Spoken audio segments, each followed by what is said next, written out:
तो दोस्तों आपका फिल्मी चीटी चैनल पर स्वागत है और आज मैं एक्सप्लेन करने वाला हूं 2022 में आई मूवी यशोदा को। मूवी से जुड़ी सारी बातें मैं एक्सप्लेनेशन के आखिर में करूंगा। इससे पहले मैं आपको सुनाता हूं इस फिल्म की कहानी। तो मूवी की शुरुआत में हम विदेशी अदाकारा ओलिविया को देखते हैं जो कि पानी में गोते लगा रही होती है। नहाने के बाद वो जूस का सेवन करती है तो उसे बेहोशी सी आने लगती है। तभी वहाँ दो लड़के आते हैं और उसके बेहोशी का फायदा उठाने लगते हैं और उसके जूस में नशीली दवा इन्होंने ही मिलाई थी। वो दोनों उसके साथ जबरदस्ती करने की कोशिश करते हैं लेकिन अचानक ओलिविया की मौत हो जाती है तो दोनों वहाँ से डर के मारे भाग जाते हैं। अब इस केस की जांच पड़ताल होती है तो पता चलता है कि ओलिविया की मौत दो ड्रग्स को एक साथ लेने से हुई थी। एक ड्रग तो उसके जूस में मिला लेकिन इससे पहले भी उसके शरीर में कोई और दवाई थी। तो जब दोनों का मिश्रण हुआ तो उसके कारण उसकी मौत हो गई। अब इसके बाद हम यशोदा नाम की एक लड़की को देखते हैं जो कि पेट से है। हमें पता चलता है कि वो सरोगेसी मदर है और उसके पेट में जो बच्चा है वो किसी अमीर इंसान का है। डॉक्टर यशोदा को कहीं और भेजने की बात कर रही थी जहाँ उसका बच्चा डिलीवर होने वाला था। वहाँ उसे सभी प्रकार की फैसिलिटी मिलने वाली थी और ये डिमांड बच्चे के माँ बाप की थी। यशोदा को ऐसा करने के पैसे मिल रहे थे और अमीर परिवार को उनका बच्चा। यशोदा को अपनी बहन बिंद्रा से बहुत प्यार था। माँ बाप थे नहीं तो यशोदा ही उसकी माता पिता थी। बिंद्रा को कोई बीमारी थी जिसका ऑपरेशन होना था जिसके लिए खूब सारे पैसों की जरूरत थी। इसीलिए यशोदा ये काम कर रही थी ताकि पैसा मिले और बहन का इलाज हो सके। यशोदा को एक आदमी पैसे देने आता है और फिर साथ चलने को कहता है। वो उसे एक दवा खाने को बोलता है जो कि बेहोशी की दवा थी ताकि यशोदा को पता न चले कि उसे कहाँ ले जाया जा रहा है। अब इसके बाद हम देखते हैं कि आरुषि और शिव नाम का शादीशुदा जोड़ा कहीं जा रहा होता है कि तभी अचानक उनका भयंकर एक्सीडेंट हो जाता है जिसमें कि दोनों की मौके पर ही मौत हो जाती है। शिव बहुत बड़ा बिजनेसमैन था तो सब यही सोच रहे थे कि शायद उसे मारने के लिए उसका एक्सीडेंट कराया गया होगा। अब यशोदा की आंखें खुलती हैं किसी हॉस्पिटल टाइप के कमरे में जो कि बहुत ही अमीरों वाला कमरा लग रहा था। वहाँ पर मधु नाम की एक औरत आती है जिसकी ये पूरी फैसिलिटी थी। वो यशोदा से बहुत प्यार से बात करती है और बताती है कि यहाँ पर तुम्हारी अच्छे से देखभाल की जाएगी ताकि बच्चे को जन्म लेने में कोई परेशानी ना हो। यहाँ की वार्डन सुधा तुम्हारा ख्याल रखेगी और डॉक्टर गौतम रोज तुम्हारा चेकअप करेंगे। बाकी कोई भी दिक्कत हो तो मुझसे कह देना। शिव और आरुषि का केस हैंडल कर रहे पुलिस ऑफिसर ऋषि को फॉरेंसिक डॉक्टर से पता चलता है कि इनकी मौत ऑक्सीजन की कमी की वजह से हुई है। उनकी मौत गाड़ी के विस्फोट से नहीं हुई है बल्कि एयर बैग के खराब होने की वजह से हुई है। ऋषि के सीनियर ऑफिसर कहते हैं कि ये तो ओपन एंड शट केस है। तो ऋषि कहता है कि पहले हमें किसी एक्सपर्ट को रिपोर्ट दिखा लेनी चाहिए ताकि कहीं कोई गुंजाइश न रह जाए हमसे गलती होने की। वार्डन सुधा बहुत खड़ूस टाइप की थी। वो बिल्कुल भी अच्छे से बात नहीं करती थी। वो यशोदा को डॉक्टर गौतम के पास ले जाती है जो कि उसका डेली चेकअप करने वाले थे। यशोदा को डॉक्टर गौतम अच्छे स्वभाव के लगते हैं। यशोदा की ही तरह वहाँ और भी लड़कियां थीं जो कि सरोगेट मदर थीं। तो यशोदा उनसे दोस्ती करने का सोचती है पर तेजू नाम की लड़की उससे बिल्कुल भी अच्छे से बात नहीं करती। सभी के हाथ में ट्रैकर बंधे हुए थे ताकि पता चलता रहे कि कौन कहाँ है और वो पूरी जगह सीसीटीवी कैमरा से लैस थी तो कोई कहीं भी जाता सिक्योरिटी इंचार्ज नगु को सब पता चल जाता था। एक्सपर्ट वासुदेव से पुलिस को पता चलता है कि शिवा और आरुषि की मौत को प्लान किया गया था। शिव भले बिजनेसमैन था लेकिन आरुषि के भी दुश्मन हो सकते हैं क्योंकि वो एक मॉडल थी और मिस इंडिया पेजेंट की कंटेस्टेंट थी। आरुषि के लैपटॉप को हैक करने से पुलिस को पता चलता है कि उसने एक जासूस को हायर कर रखा था जो कि वो आरुषि को उन ब्रांड्स के बारे में अंदर की जानकारी देता था जिनका वो प्रमोशन करती थी। अगर ब्रांड अच्छे होते सब सही होता तभी वो प्रमोट करती थी। उन्हें जासूस का एक वीडियो मिलता है जिसमें कि वो क्राफ्ट नाम के ब्यूटी प्रोडक्ट कंपनी के बारे में बता रहा था कि इसमें कोई तो पदार्थ इस्तेमाल किया गया है जिसके बारे में कोई जानकारी नहीं है तो शायद ये सही प्रोडक्ट नहीं है। क्राफ्ट कंपनी थी सोनू नाम के एक आदमी की जिससे पुलिस पूछताछ करने जाती है पर सोनू उनसे अलग ही ढंग से बात करते हुए उनसे कोई बात नहीं करता।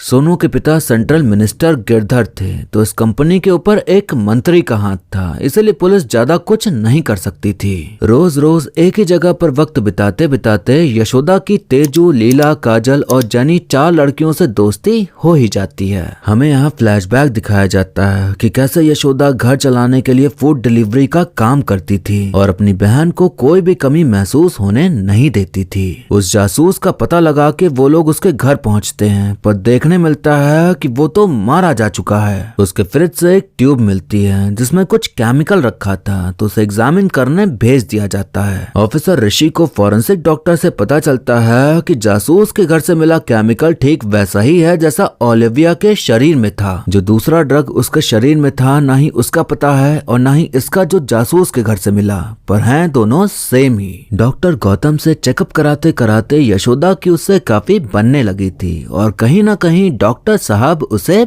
पसंद आ गए थे। इस जगह पे मौजूद हर लड़की की अपनी कहानी थी, अपनी मजबूरी थी यहाँ आने की, और सबकी कहानी में एक ही चीज की कमी थी, वो है पैसा। सबको पैसे की जरूरत थी, इसीलिए वो सब ये काम कर रही थी ताकि उनकी जिंदगी थोड़ा स्थिर हो सके। कोई घर वालों के लिए कर रहा था तो कोई अपने बच्चों के लिए, कोई खुद के लिए। हम देखते हैं कि कोई अनजान व्यक्ति फॉरेंसिक डॉक्टर को मार डालता है और जो केमिकल मिला था जासूस के घर से, उस सबूत को भी खत्म कर देता है। यशोदा को धीरे धीरे डॉक्टर से प्यार होने लगा था क्योंकि वो उसकी बातें सुनता था और उसके प्रति उसका व्यवहार भी अच्छा था। और लड़कियां तो ऐसी चीज पे फिदा हो ही जाती हैं कि कोई उनका ख्याल रखे, उनकी सुने। कई दिन बीत जाते हैं और एक दिन काजल को लेबर पेन शुरू हो जाता है, तो उसे ऑपरेशन के लिए ले जाया जाता है। मधु आकर बताती है कि काजल का बच्चा 2 दिन पहले ही पेट में मर गया था। काजल की जान बचाने के लिए हमें बच्चे को बाहर निकालना पड़ा और अब उसे घर भेज दिया गया है। सभी गम में डूब जाते हैं कि काजल के साथ गलत हुआ और वो आखिरी बार उससे मिल भी नहीं पाए।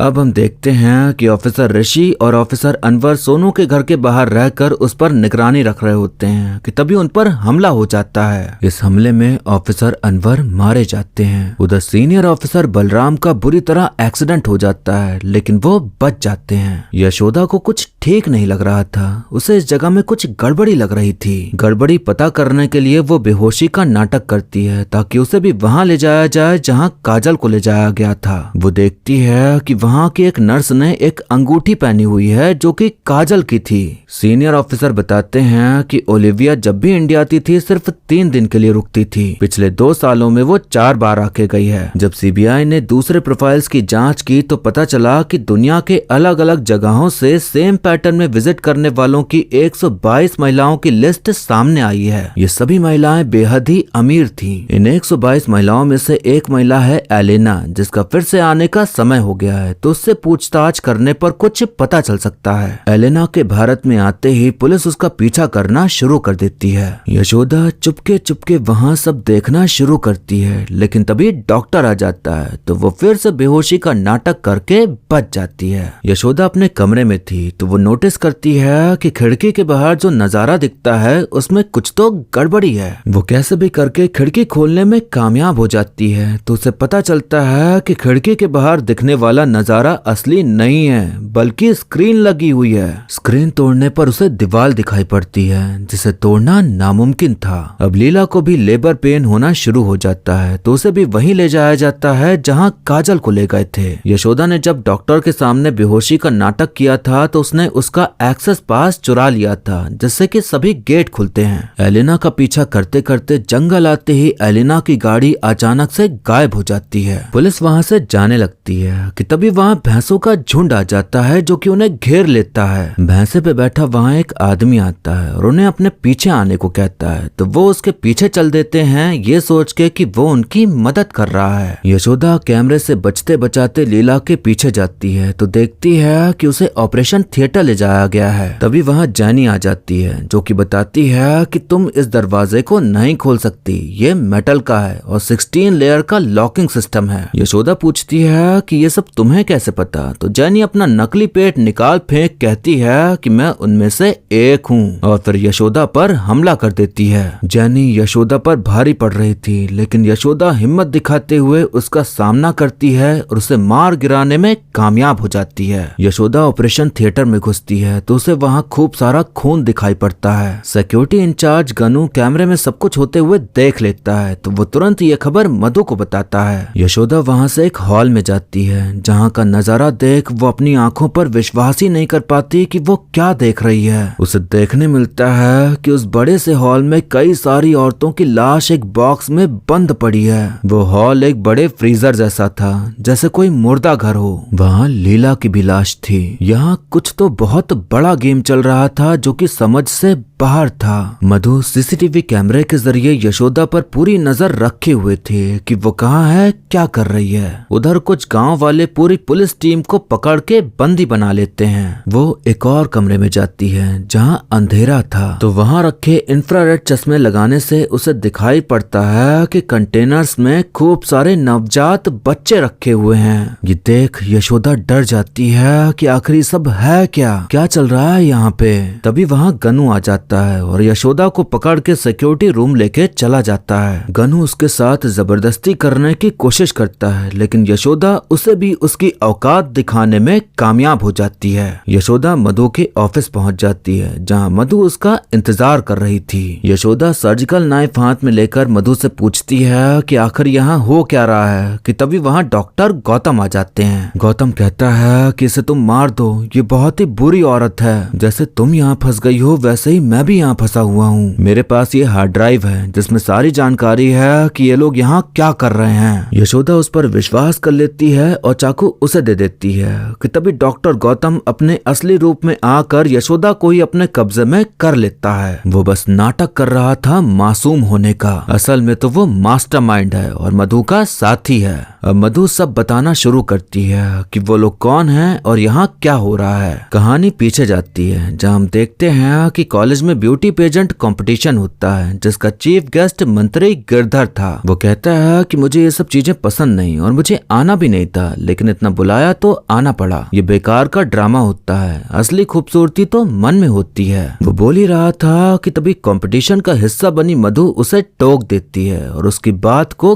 गलत साबित कर देती है सबके सामने। गौतम भी उसी कॉलेज में पढ़ता था जिसे मधु बहुत पसंद थी। वो उससे अपने प्यार का इजहार करता है पर बहुत बुद्धिमान होने के बाद भी मधु उसकी ऊपरी सुंदरता की कमी को देखते हुए उसके प्यार को कबूल नहीं करती। गिरधर जबरदस्ती मधु को अपनी गाड़ी में बैठाकर कहता है कि तुम मुझे बहुत पसंद हो, तुम मुझसे शादी कर लो। मेरे पास सब कुछ है, बस मेरे अकेलेपन को दूर करने वाला कोई नहीं है। कमाल की बात यह है कि मधु उससे शादी करने को मान जाती है क्योंकि उसे सिर्फ और सिर्फ पैसों से प्यार था। उसे रईसों वाली जिंदगी जीनी थी। दोनों के बीच सब कुछ होता है लेकिन गिरधर सुरक्षा कवच का इस्तेमाल नहीं करता जिसके चलते मधु गर्भवती हो जाती है। एक दिन वो देखती है कि उसके चेहरे पर झुर्रियां आ गई हैं जिसे देख वो घबरा जाती है क्योंकि उसे अपनी सुंदरता से बहुत प्यार था, क्योंकि उसी के बलबूते उसके पास सब कुछ आया। डॉक्टर बताते हैं कि तुम्हें वर्नर नाम का एक सिंड्रोम है जिसके चलते तुम बहुत जल्द बूढ़ी हो जाओगी। ये शायद तभी शुरू हुआ होगा जब तुम पेट से हुई और अफसोस की बात ये है कि दुनिया भर में इसका कोई इलाज नहीं है। मधु धीरे धीरे बूढ़ी होती जा रही थी और उसे खुद को देख खुद से नफरत होने लगी थी। वो जिंदा नहीं रहना चाहती थी तो नस काट के मरने की भी कोशिश की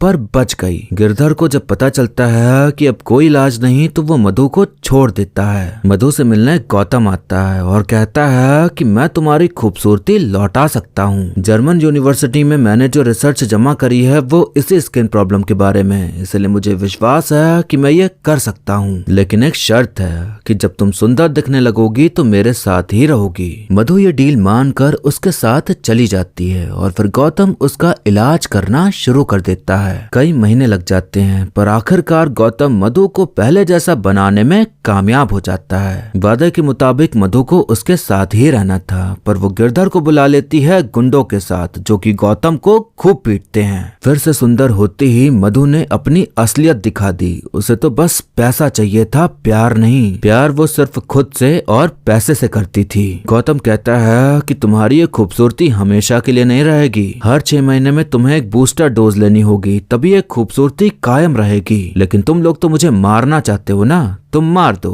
ये सुनकर मधु फिर से उससे प्यार जताने का नाटक करने लगती है, लेकिन गौतम समझ गया था कि वो उसके प्यार के काबिल नहीं। उसने जो रिसर्च करी, इतना सब कुछ किया, अगर वो यही ब्यूटी ट्रीटमेंट मार्केट में लॉन्च करता तो आज वो करोड़पति होता। गिरधर उससे कहता है कि मैं तुम्हारा ये आविष्कार पूरी दुनिया के सामने लाऊंगा, इसे बेकार नहीं जाने दूंगा। हम तीनों मिलकर एक बिजनेस कर सकते हैं। मैं पैसे लगाऊंगा, तुम प्रोडक्ट बनाना और मधु बिजनेस को मैनेज करेगी और फिर हम लोग करोड़ों कमाएंगे। तो इस तरह से तीनों ने मिलकर ये बिजनेस शुरू किया। मधु कहती है कि मैं एक प्रेजेंटेशन में जा रही हूँ, जिसे देख तुम्हें समझ आ जाएगा कि हमारा बिजनेस कितना फैला हुआ है। उस प्रेजेंटेशन में दुनिया के कोने कोने से अमीर लोग जुड़े हुए थे, जिनके पास काला, नीला, पीला हर तरह का पैसा था। मधु बताती है कि हमारे पास एक सीरम है जिसका इस्तेमाल करने से उम्र को रोक दिया जाता है और उसके बूस्टर शॉट्स दे के हम और पैसा कमा सकते हैं। बड़े बड़े बिजनेसमैन और एक्टर लोग हमारे क्लाइंट्स हैं, जो कि अपनी खूबसूरती को निखारना चाहते हैं या जवान बने रहना चाहते हैं। कोई सवाल करता है कि आपकी क्लाइंट ओलिविया कैसे मर गई। मधु बताती है कि हमारा बूस्टर शॉट लेने के 48 घंटे तक कोई और ड्रग नहीं लेना चाहिए, लेकिन ओलिविया को किसी ने नशीला पदार्थ दिया था, जिसके मिश्रण से उसकी मौत हो गई। हमारे सीरम का मेन इंग्रेडिएंट है ह्यूमन फीटस, यानी कि माँ के पेट में पलता बच्चा। यशोदा ये सब सुन रही थी और अब उसे सब समझ आ रहा था कि ये सब क्यों हो रहा है। सरोगेसी एक बहाना था, असल में तो ये सीरम बनाने के लिए उनका इस्तेमाल किया जा रहा था। मधु बताती है कि माँ के पेट में जब बच्चा पलता है तब उस पर सूरज की रोशनी नहीं पड़ती, इसलिए उस बच्चे का प्लाज्मा बहुत प्योर होता है। उसी प्लाज्मा का इस्तेमाल करके एक स्पेशल प्रोसीजर के द्वारा ये सीरम तैयार होता है। हम गरीब लड़कियों को पैसों का लालच देकर सरोगेसी के लिए मनाते हैं। जरूरत पड़ने पर हम उन्हें दवाई देते हैं जिससे उन्हें दर्द होता है, और फिर डिलीवरी करने का कहकर हम उनका ऑपरेशन करके बच्चा निकाल लेते हैं। उनके फीटस को हम एसिड रूम में संरक्षित रखते हैं और जरूरत पड़ने पर उन्हें सीरम बनाने के लिए इस्तेमाल करते हैं। सब यहाँ पैसों के लिए आते हैं, लेकिन अगर हमें किसी पर शक होता है तो हम उन्हें मार देते हैं, जैसे लीला कुमारा, क्योंकि उसे भी थोड़ा थोड़ा शक होने लगा था हमारे काम पर। गौतम आकर बताता है कि हम क्राफ्ट नाम की एक कॉस्मेटिक कंपनी चला रहे हैं। लोअर सीरम को हम फेयरनेस क्रीम बनाकर मार्केट में बेच रहे हैं और आम जनता उसे खरीद भी रही है। एक मॉडल आरुषि ने ये जानने की पूरी कोशिश की थी कि हमारे प्रोडक्ट में क्या है, तो हमने उसे मरवा दिया, लेकिन ऐसा मारा कि लगे कि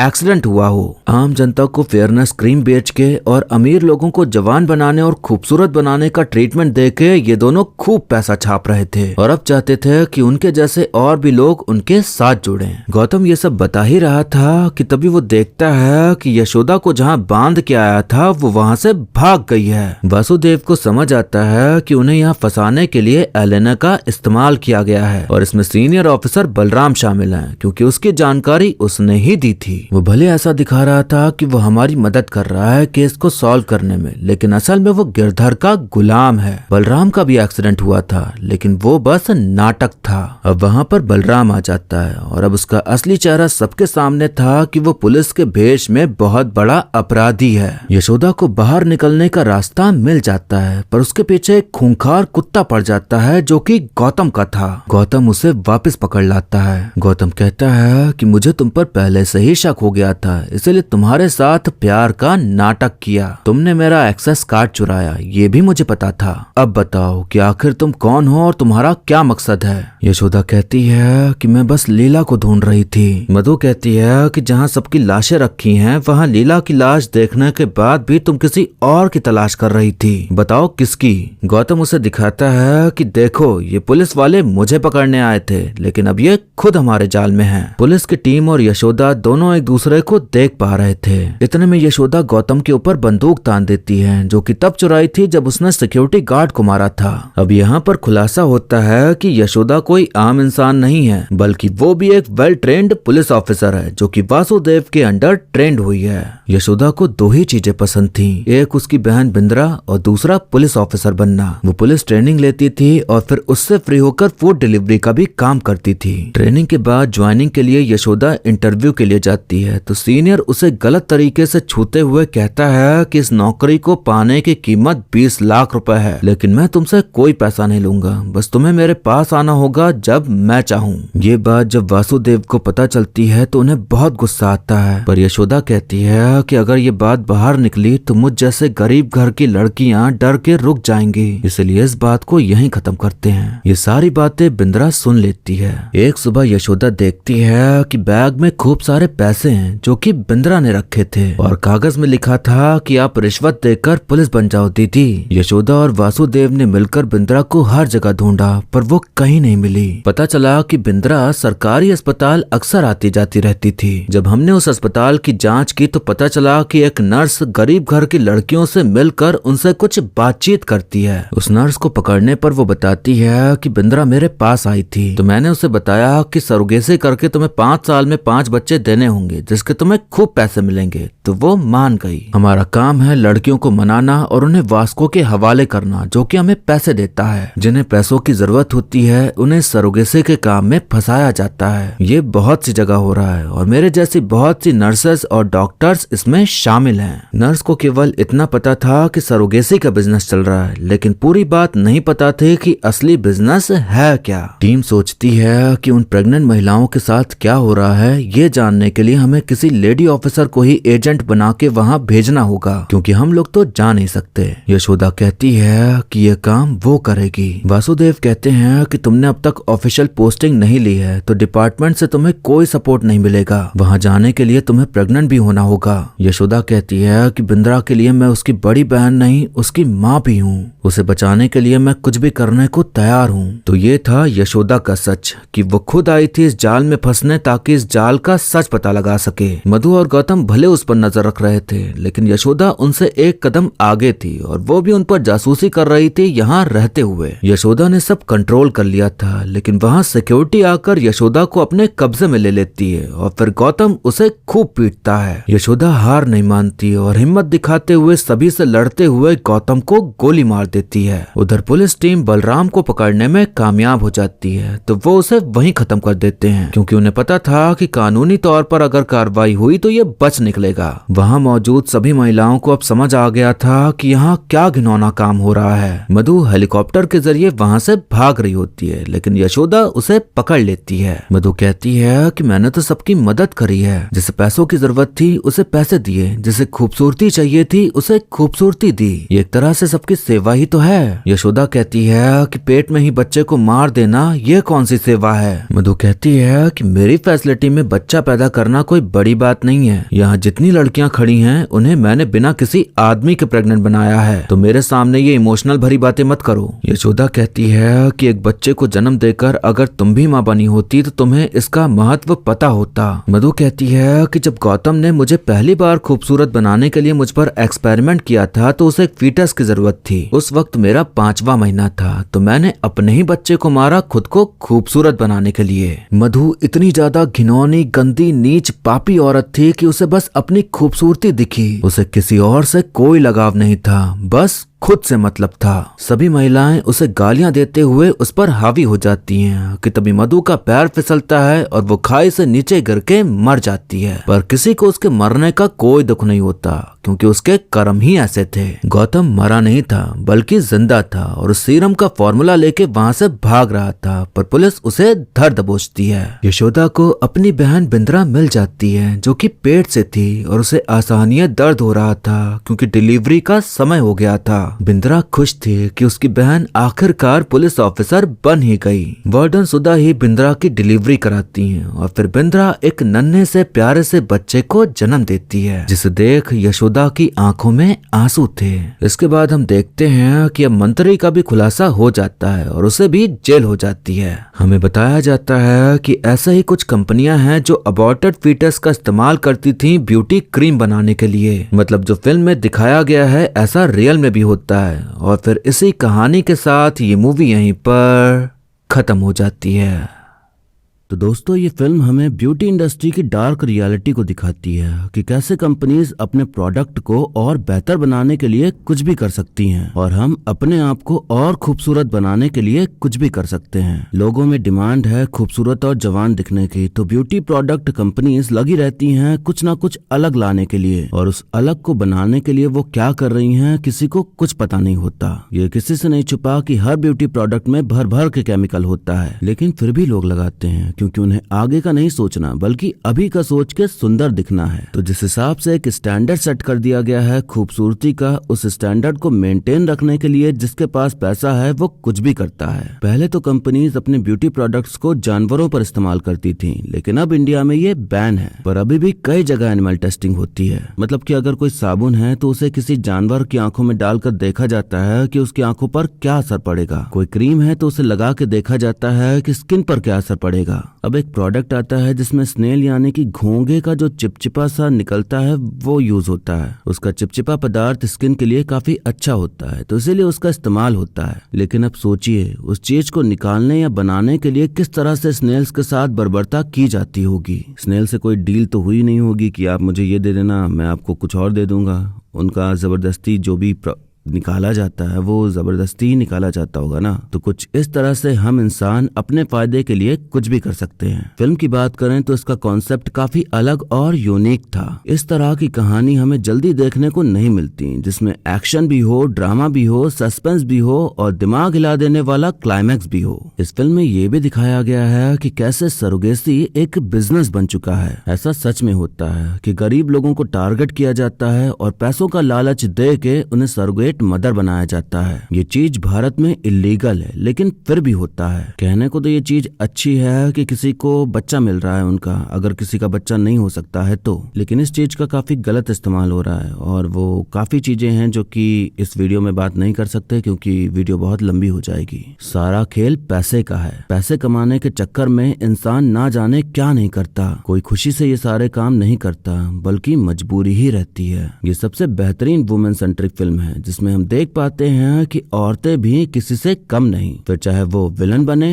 या हीरो। अगर वो चाहें तो किसी से भी भिड़ सकती हैं। और ये दिखाने के लिए यशोदा यानी कि समांथा ने काफी बढ़िया काम किया है। उनकी एक्टिंग लाजवाब रही और एक्शन सीन्स में तो उन्होंने कमाल कर दिखाया। बस एक चीज कि शायद डायरेक्टर ये भूल गया कि वो गर्भवती हैं, क्योंकि जिस हिसाब से वो दुश्मनों से लड़ रही थी, कोई भी गर्भवती महिला इतना उछल कूद करके नहीं लड़ सकती। भले वो ट्रेंड ऑफिसर क्यों ना हो, लेकिन शरीर वैसा ही रहता है, लोहे का नहीं हो जाता। इस फिल्म में विलन भी एक औरत थी और हीरो भी एक औरत थी। हमारे समाज में जिस प्रकार की औरतें पाई जाती हैं, हमें दोनों ही इस फिल्म में दिखाई गई हैं। एक औरत जो बस पैसों से प्यार करती है और अपने से मतलब रखती है, और एक औरत जो दूसरों को बचाने के लिए खुद की जान देने को तैयार है। औरतें समाज में मधु जैसी महिलाओं के चक्कर में बदनाम हो जाती हैं कि लड़कियां धोखेबाज होती हैं या बस पैसे के लिए जीती हैं। उम्मीद करते हैं कि आप यशोदा जैसी होंगी, ना कि मधु जैसी। भले मधु बन के आपको दुनिया भर की खुशी मिल जाए, लेकिन अंत आपका बुरा ही होगा। इसीलिए यशोदा बन के प्यार को अपनाइए और दूसरों की खुशी और गम को भी समझिए। फिल्म में पुलिस इन्वेस्टिगेशन काफी खराब देखने मिली। जब वो जासूस के घर जाते हैं तो किसी ने भी दस्ताने नहीं पहने थे, जिससे कि आप अंदाजा लगा सकते हैं कि वो कितने लापरवाह टाइप के हैं। एलेना का पीछा करते समय भी वो ऐसा पीछा करते चले गए जैसे वो कोई सड़क छाप आशिक हो और लड़की देखते ही उसके पीछे चल दिए। आखिर में मैं यही कहूंगा कि जो आपके पास है उसी में खुश रहिए, क्योंकि प्रकृति के नियम के खिलाफ जाकर अगर आप कुछ करते हैं तो कुछ बुरा होने के भी चांसेस बढ़ जाते हैं। कई बार तो ऐसा होता है कि जवान दिखने और बेहतर दिखने के लिए लोग इतने ऑपरेशंस, इतनी दवाइयां खाते हैं कि अपनी जान ही गंवा बैठते हैं। तो सीधा सीधा मतलब यही है कि ज्यादा लालच ना करें। लालच बुरी बला है। जो है उसी में खुश रहिए और समय के साथ ढलना सीखिए। अब वीडियो यहीं पर खत्म होता है, लेकिन जाने से पहले आप बताइए कि आपको मूवी की कहानी और मेरा एक्सप्लेन करना कैसा लगा। आप वीडियो को लाइक या डिसलाइक करके भी अपनी प्रतिक्रिया दे सकते हैं। ऐसे ही अच्छी मूवीज के एक्सप्लेनेशन देखने के लिए आप हमारे चैनल को सब्सक्राइब कर लीजिए, ताकि नया वीडियो डालते ही आप तक खबर पहुंच जाए। अगर आपको मुझसे कुछ बात करनी हो या कुछ कहना हो या बताना हो तो आप मुझे इंस्टाग्राम पर मैसेज कर सकते हैं और चाहे तो फॉलो भी कर लीजिए। बाकी मिलते हैं अब अगली वीडियो में, तब तक के लिए टाटा, बाय बाय और नमस्ते।